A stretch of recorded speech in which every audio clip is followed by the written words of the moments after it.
All right, welcome to Ducks and Pucks again. This is your host, Mike Walters, along with my co-host, Eddie Jones. This week, we're going to talk about some of the younger Ducks prospects. Got a guest for you that we're going to introduce here in a second. We're going to go over the Boudreau interview we talked about last week, discuss some possible third, fourth line combinations, and of course, we'll have some NHL news and fan questions that we will answer for you.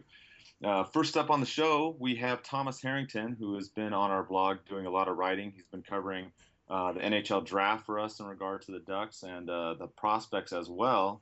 And we've got a lot of positive feedback. Glad to have Thomas on the staff. Thomas, you're from the Bay Area and you're a Ducks fan. Why are you not a Sharks fan? Actually, I'm from SoCal. I've been living in the Bay Area now for about 4 years, though. All right. And as far as the prospects, what do you think as far as how we're doing? It seemed like we had a good draft from the articles that you were writing about. And what do you think as far as our picks? Uh, I love the picks. I think Nick Ritchie is a fantastic prospect. He's a big kid. He's going to be a future power forward. He plays on the left side. I think he's going to get a couple of games with the Ducks this season, like they did with Raquel a couple of years ago, and then send him back to juniors. And then I think next season he's got a great shot of making the team, lining up either next to Getzlaf and Perry or on the second line next to Kessler. Yeah, I mean, Ricci's, he seems to be a really good fit on that top line. I mean, I watching the highlights on his YouTube video. It seems like, he's a big body. He's got good hands, can score, go to the net. How many games do you think we might see him this year at the NHL level? I would think a maximum of nine because if he plays in that 10th game, his rookie entry level contract will kick in where if he plays less than 10. That's the contract will slide into next season. So I think we'll see him a maximum of 9 games this year. All right, that makes sense. Um, Besides Ricci, is there anybody else that you see in that pool that could be on the Ducks lineup for, 9 games or less this coming season? Of the Ducks' recent draft picks this season, I don't think so. Um, the director of Duck scouting, Martin Madden, was on record as saying that all the later picks after the first round are long-term projects, 3 to 5 years away from being ready for the NHL. Okay, I mean that makes sense. We saw some of the picks that you had written about, and it seemed like out of all of them, that Ricci, obviously being the first round pick, would be the number one guy up there. What about as far as Gibson? Do you see him being in goal more? A lot of people are giving us questions about Anderson and Gibson. Do you think he'll play a majority of the season this year? The Ducks goalie situation is an interesting one because they have two goalies on one-way contracts, Anderson and LaBarbera, and then they've got John Gibson who's on a two-way contract. The Correct. Ducks don't like having one-way contracts buried in the minors. The only one I can think of in recent time was Brad Staubitz, and the Ducks traded him as soon as they could. So they Right. may have a tandem of Anderson and LaBarbera in Anaheim, but view hmm Gibson as the real backup and call him up from the AHL when they need someone to play in a tough situation. Or they may carry three goalies, or if Gibson is that good, they'll just bite the bullet and put LaBarbera in the minors because the tandem of Gibson Anderson is so cheap to begin with. Yeah, exactly. I mean, that's kind of what I'm hoping for is more of a Gibson Anderson combo.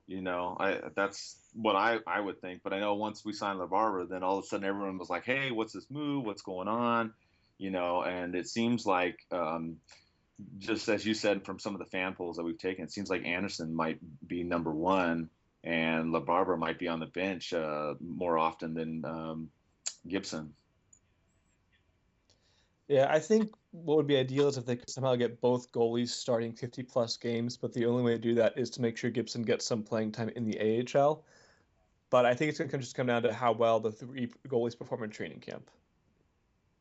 Yeah, definitely. I mean, it's going to be interesting to see how those three fit. What about Smith-Pelly and Edom? How do you see them fitting in? They played, just a handful of games last year, and then, Smith-Pelly took off on the top line in the playoffs. How do you see those two guys fitting in this coming season? I think the Ducks will have both Smith Pelly and Emerson Edom on their roster this season. Smith Pelly is still a restricted free agent. He has yet to sign a new contract, but once he does, I expect it to be a 1 year deal, probably for 2 or 3 years. and he'll be in the lineup full time. I'm fairly positive about that. Edim's going to have a little bit of a tougher time because he's still on a two-way contract. The Ducks can't send him back to Norfolk without exposing him to waivers. So if he doesn't play well enough, he'll be sent back down. But based upon how he's played over the last 2 years, I think he is going to make the roster. Now, and there's been some discussion too where they'll go on the roster. Obviously we had the interview last week with Boudreau, and they talked about Heatley on the first line. But if Heatley doesn't work out on the first line, would you like DSP on the first line, or do you see somebody else filling in on that role?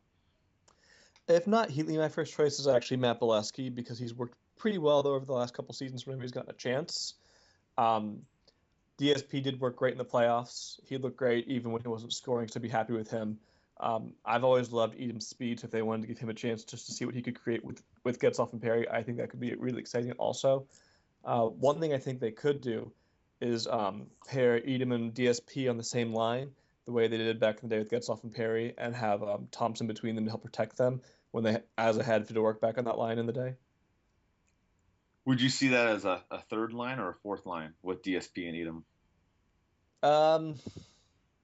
Both players are relatively defensively responsible, so it could slot in either as a third or a fourth line. Boudreau loves to roll all four lines, so the difference between a third and fourth line, especially this coming season, I don't think it's going to be that huge. Right. Yeah, it'll be interesting. I mean, we saw them too together when they played in Dallas for at least one game. So it was interesting to see DSP and Edim on one line. It seemed like they were a good force as far as cycling the puck and back checking as well.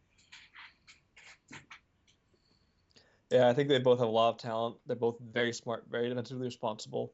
I think both players also can get some time on the penalty kill this year. Oh yeah, definitely. What also Patrick Maroon? How do you think he fits in? He played on the top line too as well for a little bit. How do you think he'll do this year in the regular season?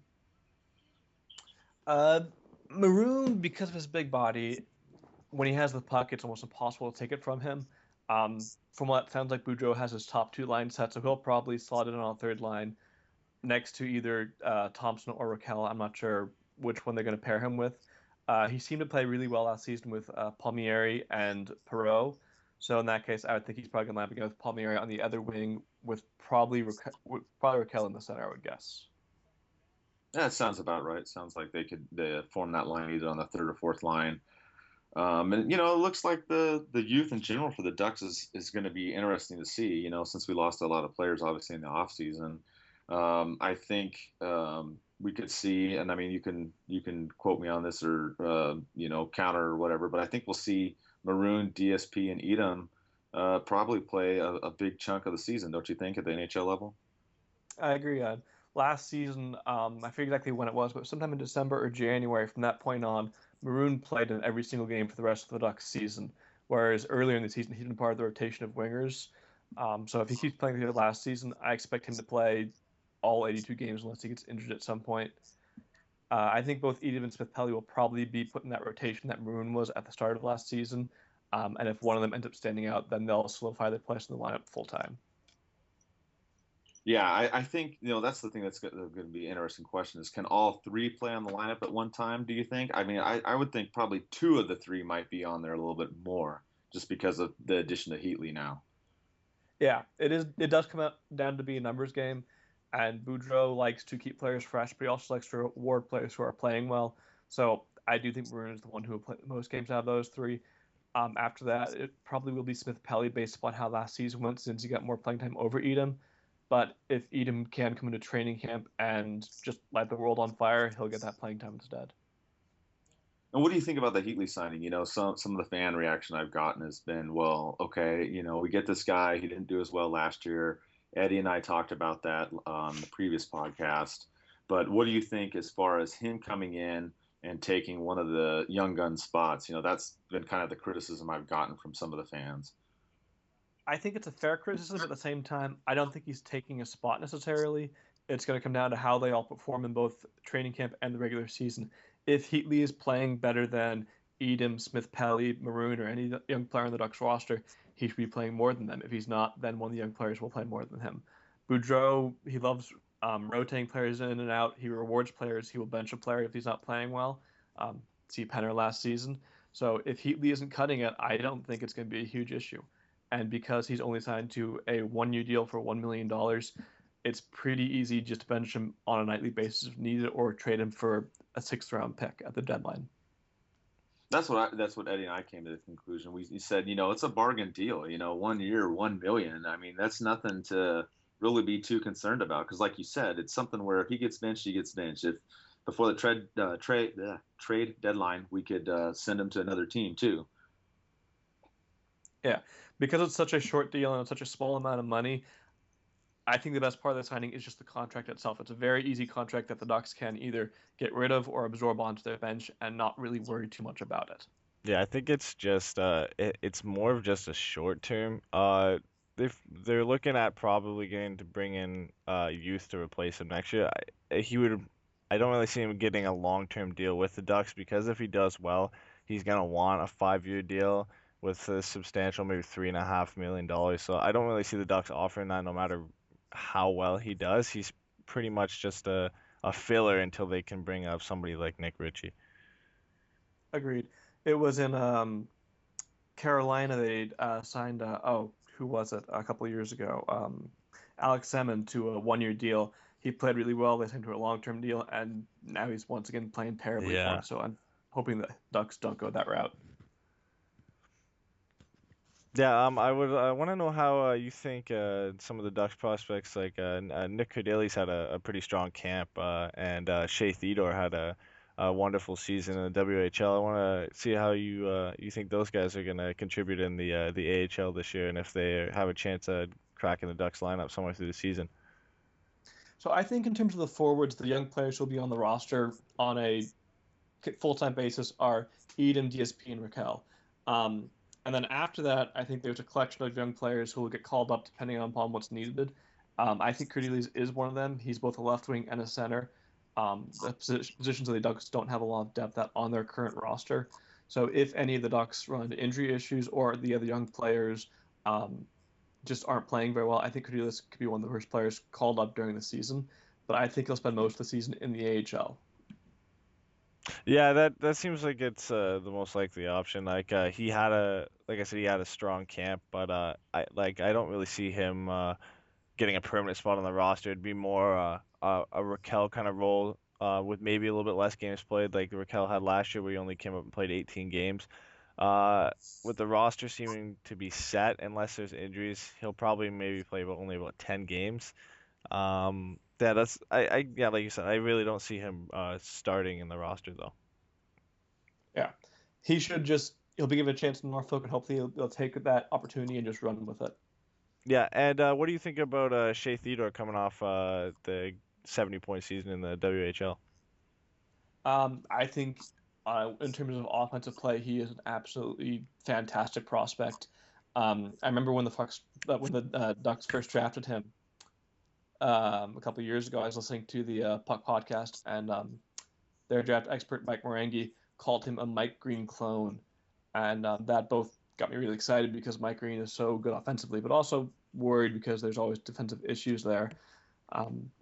He's a player, though, that I'm really excited about, and I think actually in the next 2 or 3 years, the Ducks are going to have to make a decision on who they want to keep, Theodore or Vatanen, because both of them are such high-risk, high-reward type players. I'm not sure if they want both on their roster at the same time, especially with the play of Fowler and Lindholm. You can only have so many young, offensive, talented defensemen on the team. Yeah, we've got a pile of them with Fowler and now Vaughn and Lindholm, and you bring Theodore into the mix. You don't have too many offensive defensemen. You want a guy who's going to stay at home. Well, what we've been really looking for in the top 4 stay-at-home defensemen for a while. But yeah, they're definitely going to have a tough decision to make. I think Theodore is going to be a great player when he gets to the NHL. He's been a power play quarterback for most of his time in the CHL, and anytime you put up 70 points as a defenseman in any league, it draws attention. Yeah, I agree. He's going to be wonderful running a power play, hopefully in Anaheim in the next couple of years.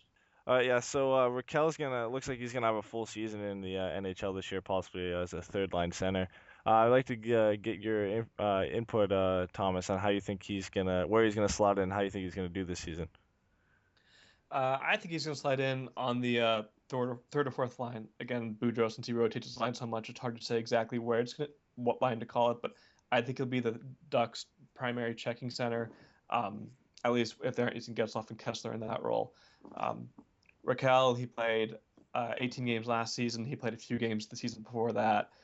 He finally got his first goal in the playoffs last season. The thing is that most impressed me, though, besides his goals, his one goal in the games he got in, was his face-off ability. The Ducks, as has been well documented, struggled a lot in face-offs last season, but in the postseason, he was actually fantastic. He played in 4 games, and he averaged a winning percentage of 58%. And the most impressive part about that is in 3 of those games, the Ducks were on the road, so they couldn't control the matchup, and he was still winning over 50% every single night he played in. So I think he's going to be a great help to the Ducks in the face-off center next season. Yeah, we played some pretty good face-off teams too with the Dallas Stars and the LA Kings. The guys like Horkoff, and the Sagan, and the Kings obviously have Jarrett Stoll, who's one of the best face-off guys in the league. So it seemed like he was matching up well against some top guys in the face-offs. Yeah, and that's just something that the Ducks really wanted to work to address this offseason, getting Kessler, getting Thompson. And I think promoting Raquel full-time will really solidify that core. If only Getzlaf could start winning some now. Yeah, I don't think that's gonna happen anytime soon. But he's not terrible, but it's definitely to bring in a guy like Kessler, who is arguably one of the best in the league, and Thompson's had success in the face-off dot in Tampa Bay, and Raquel, who only at such a young age has shown that he's pretty dominant in the face-off circle. It's good to see in young centers, because sometimes it takes them a while to develop their face-off game in the NHL, and he seems to have that already. Yeah, it's fantastic to see from such a young player, and a really nice surprise. Yeah, and you talked about Raquel coming up playing more of the season. Who else on your list, Thomas, do you think we could see, injuries and whatnot out of the prospect pool that could play this year? So I think there are a number of players depending upon what the Ducks are looking for. If the Ducks get injured on defense, granted they already have 8 defensemen on their roster currently, but if 3 players get injured, I think the most likely players to be called up on the back end are Jesse Blacker, who we got from Toronto last November, and Matt Clark. Neither one, I think, is part of the Ducks' long-term future, but both of them, Blacker's played over 180 AHL games. Clark's played well over 200. Both of them, I think, would be a safe option as the 6th pairing defenseman, especially if we're with a Clayton Stoner or Francois Beauchemin. After those two, the Ducks don't have a lot of talent in Norfolk. I don't think Theodore will be there yet this year because of his age, but I could be wrong about that. Depends when he turns 20. I'm not sure off the top of my head. If he's in Norfolk this season, he could be called up as well. But if the Ducks are hurting on the blue line, I'd still rather see a more shutdown presence than someone to bring up to score, unless the Ducks need offense from the blue line. For forwards, it's a much wider group, I think. I think Louis LeBlanc, who they just got from Montreal, or a conditional 5th-round pick, has a chance to play if the Ducks are injured at center. He's played 50 NHL games and scored 10 points in that time frame over the last, I think it's 3 years. If the Ducks need help on the wing, they can call up Max Freeberg or Nick Cordelis or Stefan Nason, the player they got in the Bobby Ryan trade a year ago. They're actually really, really high on Nason and wanted to draft him in his draft year, but Ottawa took him literally the pick before the Ducks went. So the Ducks ended up trading down with Toronto, and with those 2 picks, drafted Raquel Gibson. So that actually worked out really well for Anaheim, and then still got Nason a couple years later. And also, if they need more help at center, I think they'll call up William Karlsson's a possibility. The Ducks are really high on him. I forget who said it, but at the Ducks open house, someone called him the smartest player in the organization. Another player I think is possible is Stephen Whitney. He was an undrafted college free agent signing. He didn't have a great rookie season in Norfolk, but when he was signed by the Ducks, he was a very hot prospect, hot commodity, and everyone wanted to sign him. So I have to think when he was signed by the Ducks, they told him, you're going to get a chance at our roster within the next year or 2. And as far as prospects that you don't see playing in the NHL with the Ducks, who would we not see coming up? So first of all, like I said earlier, any player not named Nick Ritchie, who they drafted last Right. month won't make it on the Right. team this year. And then there are a few others. One is Andre Peterson, who they picked up for Alex Grant at the trade deadline. He was Norfolk's top scorer this past season, but he just signed a 1-year deal in the KHL. It's unclear if he's going to return after that or not, but he's definitely gone. And then Nick Sorensen, who's a player I'm really excited about, won't be either. He'll be playing in the SHL next weekend. It's the top league in Sweden, and some people refer to it as the third best league in the world, behind only the AHL and KHL.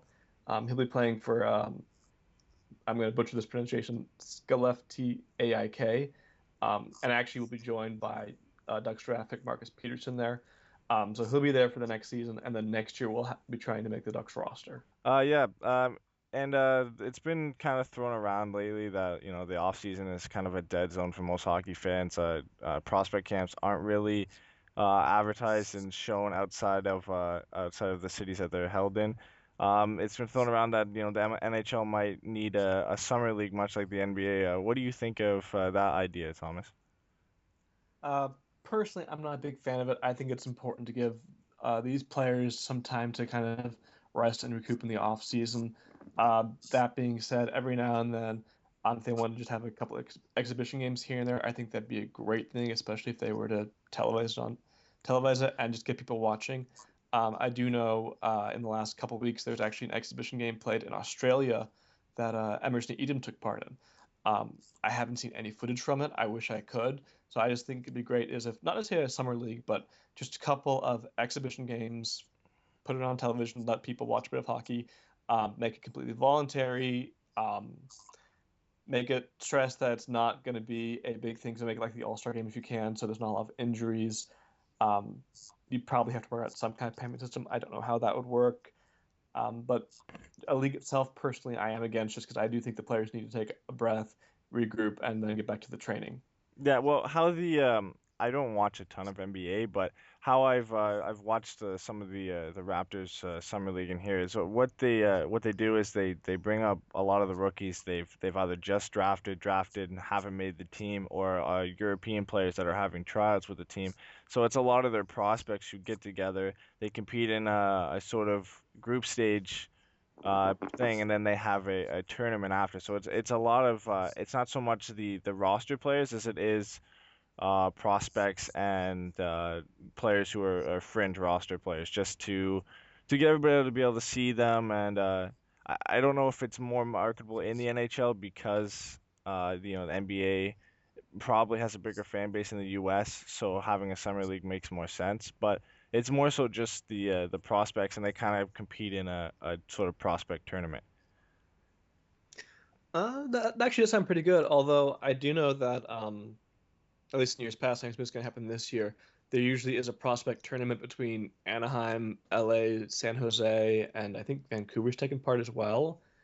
I think that happened last August. I assume that's going to happen again this year. So that's not a full league, but maybe that would be.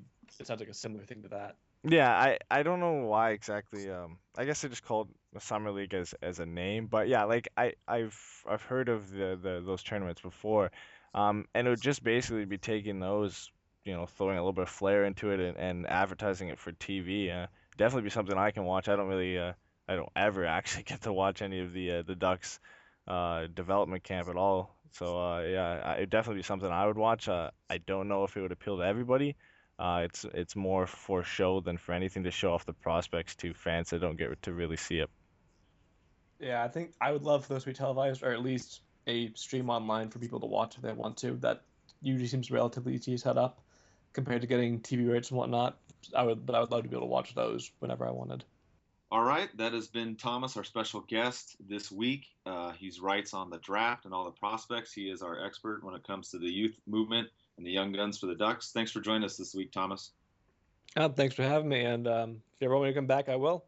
All right, just to recap from last week, we had the Boudreau interview on, and we talked about the top two lines. The first line, it looks like, is going to be possibly Heatley with the Twins. And then the second line will be Cogliano with Silverberg and Kessler. Any thoughts on the two lines, Eddie? Nothing really new. Just thought I still really like that Kessler Silverberg Cogliano line. I haven't heard much from Bruce Boudreau since that interview. I'm assuming he's pretty busy with his I believe it's his daughter just had a baby. So um, no, I just really intrigued to see how long Healy can stay in that first line. Other than that, that second line, if once we re-sign Silfverberg, I think it's probably my favorite line that I'm looking most excited to seeing, and probably the most definite lock to be a line on the opening day. Definitely, because that line will be that second punch that they've talked about that the Ducks haven't had. Having that great center with Kessler in there, and then you've got the hands and the speed, also Silverberg and Cogliano. I mean, I could see that scoring some serious points and still playing decent defense. Two way. Yeah, yeah, they look like a real quick two-way checking scoring line that is either like a good matchup line to put out there and tire out teams, or to come out after the gets-off line has already done that and come out on a tired team and just skate them to death. Oh yeah, I agree, and I think looking at the other lines, what I kind of put together for the third line, I'm thinking Thompson takes that third line center role, and then I see Maroon on the left wing, and then Palmieri on the right wing. We kind of talked about Maroon and Palmieri together. We were talking with Thomas, and I think that that combination of those three could be pretty deadly too, because you got Maroon, a big body that can go to the net, and you got Palmieri. He can do some wraparound goals. He's quick on the trigger too. Now I could see him getting some shots off and Maroon tapping some rebounds or Thompson tapping some rebounds and scoring. What do you think for a third line? I think at center it's really interchangeable, like how Thomas discussed that. We don't really have a true fourth line, so the third and fourth line are like co-third lines basically. That they're gonna probably get played the same amount of time because we've got who's left? We got Bolesky, Maroon, Palmieri, Edom, and Smith-Pelly as possible wingers for those four lines. So somebody's gonna have to drop out. Right. I don't know who, but I really think it's probably Edom. Bolesky seems, unless somebody gets traded, but Bolesky will take that either Maroon or Bolesky. It doesn't really matter because, like I said, it's gonna be co-third lines. Bolesky's gonna play one left wing, Maroon will probably play the other. DSP on one right wing, Palmieri on the other. They're arguably similar types of players, both all like Bolesky comparing to Maroon and Palmieri comparing to Silfverberg. I mean to DSP, and then you've got Thompson and Raquel who are gonna win faceoffs. They're big bodies. So yeah, those are the lines I see. I like your suggestion with Maroon and Palmieri and Thompson, and I think Raquel, DSP, and Bolesky could be the other line, and then it all sees what they do with Edom and who they leave out of the lineup. Yeah, I agree. I have the fourth line too, being Bolesky and DSP and Raquel, and I think, like Thomas was talking about too, Raquel, winning faceoffs is huge, and Bolesky did damage last season. Hopefully he stays healthy and he's good to go. DSP did damage in the playoffs. Hopefully he plays more in the regular season. But like you said, I agree. I think those two lines, it will probably see the same amount of time, and I think if they can chip into secondary scoring. I think that they'll put the Ducks in a great position next year. Yeah, if they can do exactly what they did last year with secondary scoring, I think we have more talent this year to contribute to secondary scoring, not to put any hate on Saka Koivu or Timu Solani, but Solani was like 43, so it's his numbers were always declining. Same with Saka Koivu, his numbers were always declining. So, and he was never really on the putting the puck in the back of the net. He was usually distributing it. So, I think our secondary scoring, if we can roll the lines the same way we did last year, is going to be is a lot better, and and it was already one of the best last year, so it's only improving. Yeah, definitely a youth movement for sure. On the third and fourth line. And talking about the youth on the Ducks, the only news that we had this week was Votman got re-signed, 2 years, about $2.5 million was his deal. So I'm happy to see that. Like we talked about, offensive defenseman, he brings a lot to the Ducks, and I think all we got left now is DSP and Silverberg that need to be signed. Yeah, it seems like I haven't heard that discussions are going bad. I don't believe they're in any of them in arbitration, so that's a good sign. Correct me if I'm wrong on that. I'm not 100% sure. I haven't really heard I, anything with that, but that can only mean that, discussions they must be taking their time to get the right contracts. But I'm sure Smith-Pelly wants to stay. You've seen he has this bromance with Edom, so I'm sure he doesn't want to leave. I haven't really heard anything from the Silverberg side of it, but I don't really see him going either. There are RFAs that we have enough cap space to sign, and that we're probably just feeling out the right contract and possibly bridge deals for some of them. yeah, I mean, I think both of them will get signed here pretty quickly. Silverberg, he started out really good last year too. Ended up only playing, I think, what was it, 52 games, 10 goals and 13 assists. But I mean, if he didn't, injure his hand, he could have easily scored, I think, close to 20 goals last year. So if he is healthy and then he plays on that second line with Kessler and Cogliano, I mean, he can definitely put up some points and do some damage. So I think he'll get his deal done here soon. Yeah, I think he can put up some really, really, really good numbers because he's got a great shot on him. He's got one of the quickest releases in the NHL, and he's playing with a top quality center like with Kessler. And that line's going to create a lot of opportunities with their speed. And I think Silverberg's going to be the trigger man on that lineup for most of the shooting that's going to take place. Definitely. I mean, I can't wait. I mean, it's like I keep telling myself, is it October yet? I'm I just know. like, I've let's, seen hashtag is it October yet on Twitter yeah, constantly. I know. I'm just like, let's get this going. There's not even that much news going on. It's all baseball. It's all it is in the summer is all Yeah. baseball. Yeah, but in the NHL there have been some signings besides Vatanen in this last week or so. Everybody's favorite player in Dallas, Roussel, got a 4-year contract for 8 million. So all of us Duck fans will be able to enjoy him for another 4 years, Eddie. Oh yeah, great. I can't wait to No, see that. I I hate know. that So guy so much. I think He's you, such a me, dirty player.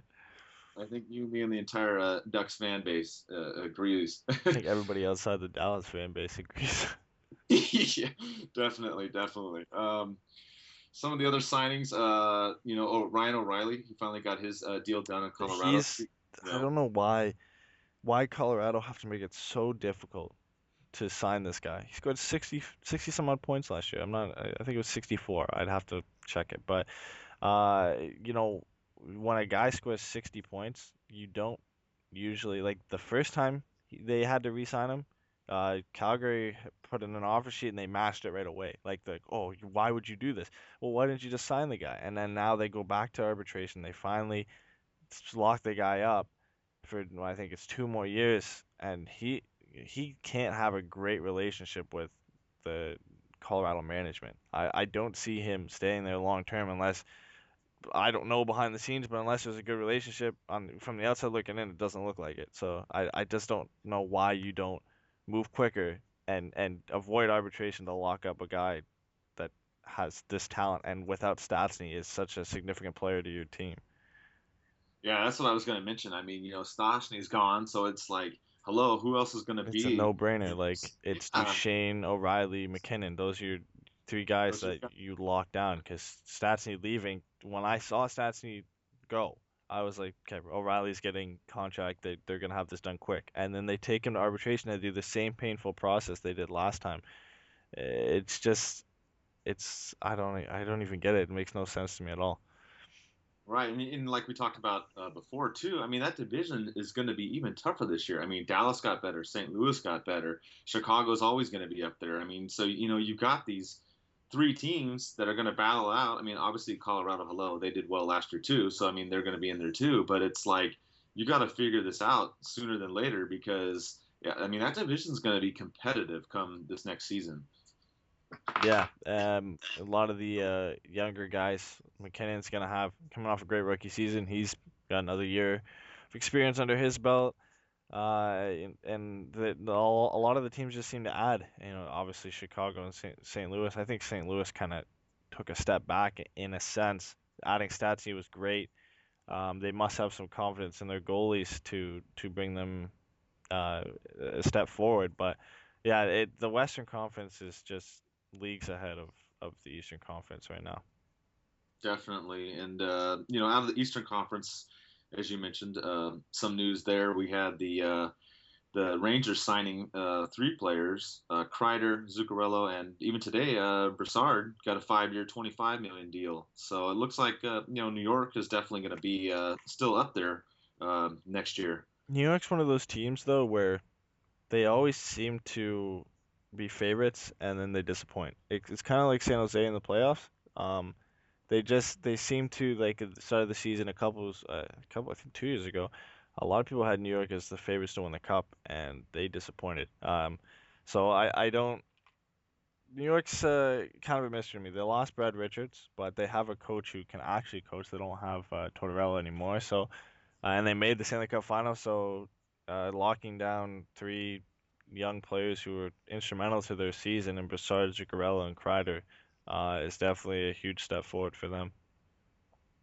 Yeah, it'd be interesting to see how it pans out in the East. I mean, obviously, we always focus on the West more because that's our team, the Ducks, and then obviously the two divisions. Um, so it'll be interesting. It's been slow right now, but we'll see what other news comes about, and we'll Yeah, there keep. was a Toronto signed Reimer and Booth too. The Reimer deal kind of surprised me because he asked for a trade offer and it seemed they were trading him, but he signed a 2-year deal. Booth signed a 1-year, $1 million deal with the Leafs that was similar to Heatley's deal. So that's really a lot of the games I have to catch here, the Leafs games, but it's interesting signings to say the least from the Leafs. It always seems to be interesting when it comes to Toronto, so we'll have to see how their season goes about too. Yeah, definitely. That's another team to watch out in the East. I mean, for you, obviously, because you're right by there.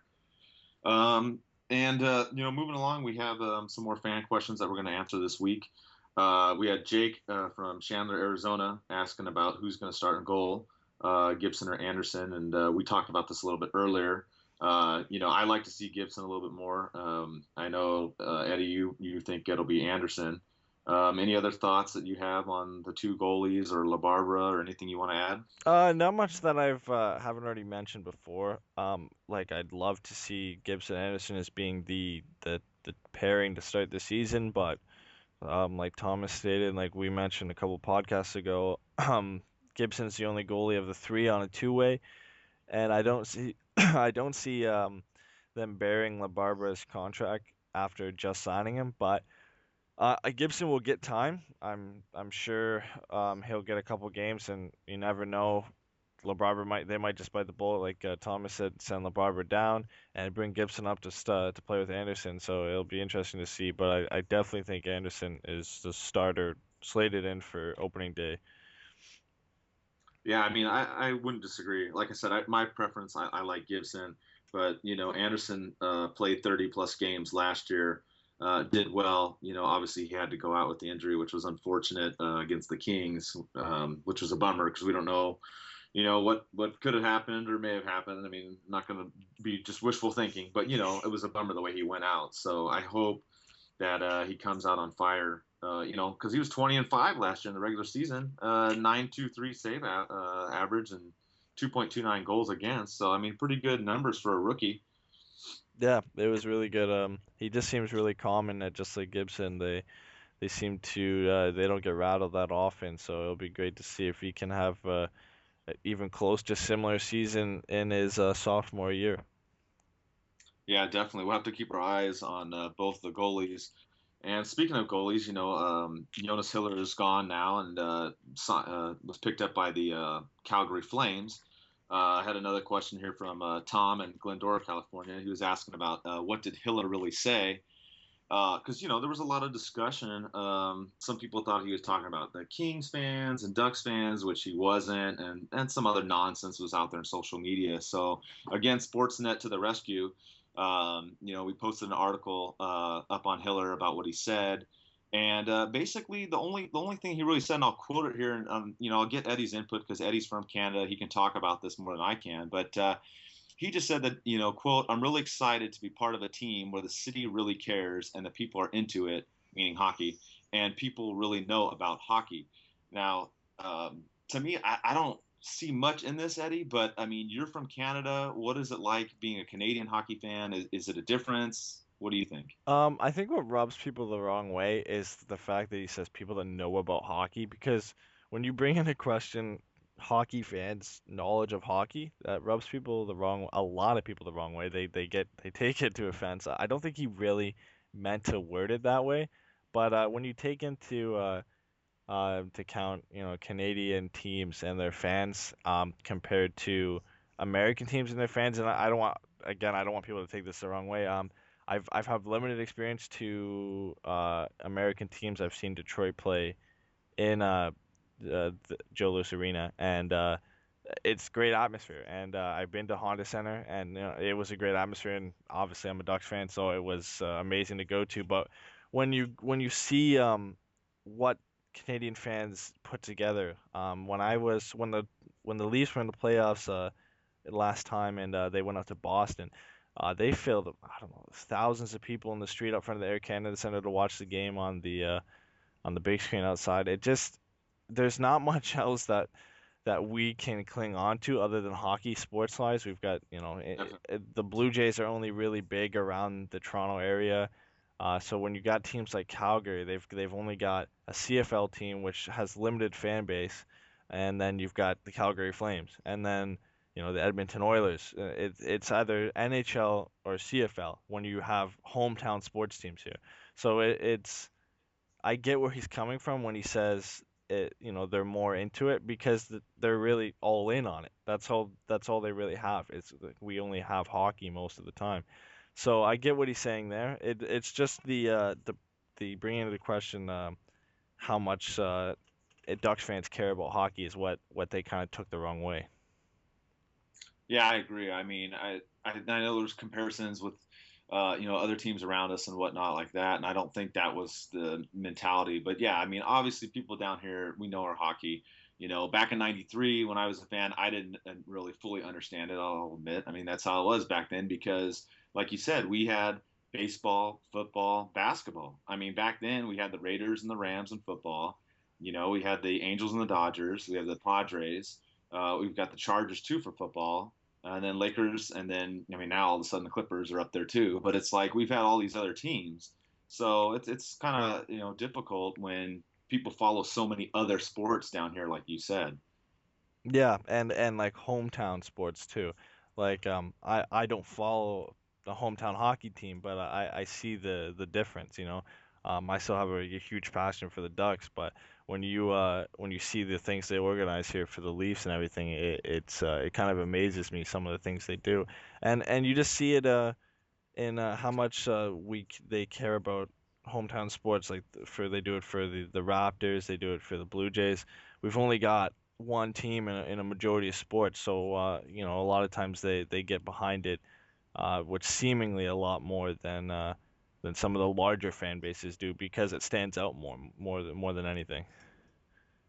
Definitely. And, for everybody out there, if you want to know what Hiller really said, you can go to Google and just put in what did Jonas Hiller really say, and it'll pop up with our articles being one of the top ones listed there, and you can click on it. We've got some of the words on there of where he talks about hockey, a couple of the questions and answers, and then there's also a link to Sportsnet where you can hear the audio too. So with that, kind of will take care of all that, and hopefully we can move on. I know Hiller just had appendicitis, and it sounds like he's recovering. Hopefully he does well, in Calgary, Eddie. And I mean, hopefully we beat him, obviously, when we play him. Yeah, I'm not too worried about the Flames this year. We had I think we had a really bad game against them last season. We lost about 7-2 or something, but I don't think the Flames are a playoff threat. So I think we should be fine even with Hiller. Right. He should be worried about their defense more than anything than the fans. Definitely. And then, the other player that's come up for the Ducks in the news has been Souray. I got a question here from Jeff in the Los Angeles area. He's asking what's his status. And, a couple months ago, I talked to him through Facebook, and basically the information that was also posted on Facebook too was that he had an extra surgery on his wrist. He wasn't able to come back at the end of the season like he liked and he wanted to. But then it seemed like from the open house event that Murray was talking about Souray and saying that he was finished. So, I mean, it appears that he's done, but I haven't heard anything else.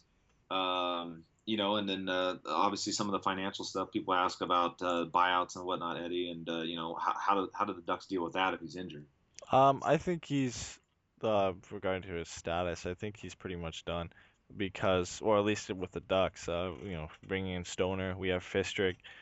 We still have to move Allen, or if we're gonna move him, so he's on the edge. And with his coming back from injury, if he's still on injury, his contract's kind of a tricky situation with how regards to how we're going to pay him. And if there's a buyout option, it's trickier than normal when dealing with a player on long-term injury. It's kind of similar to the Pronger situation in that sense. So with regards to his time in Anaheim, though, I think it's coming to an end, though. Yeah, I agree. I think it might be game over as far as at least with Anaheim for Souray. That's all the questions that we had this week that we allotted time for. Just a couple quick updates on the blog, kind of reconfigured some things. If you notice, if you click on some of the subsections, you'll see more of the recent articles listed there to make it easier for you to view. I didn't want to have people clicking through so many pages, just to make it easier for people to find information on there. And we just want to give our fan follow of the week to Section 328 on Twitter. They actually do a podcast for the Carolina Hurricanes. They helped us set up everything on iTunes. And kind of a sneak preview for you guys, we're going to do at least one or two podcasts with them when the Ducks do play Carolina this year. So that should be exciting, Eddie. Yeah, I'm looking forward to that for sure. It's only gonna be a couple games, but it's gonna be fun to hook up with those guys on a podcast or two. All right, and that's all we have time for. Thanks for listening. The Anaheim Ducks are the Stanley Cup champions.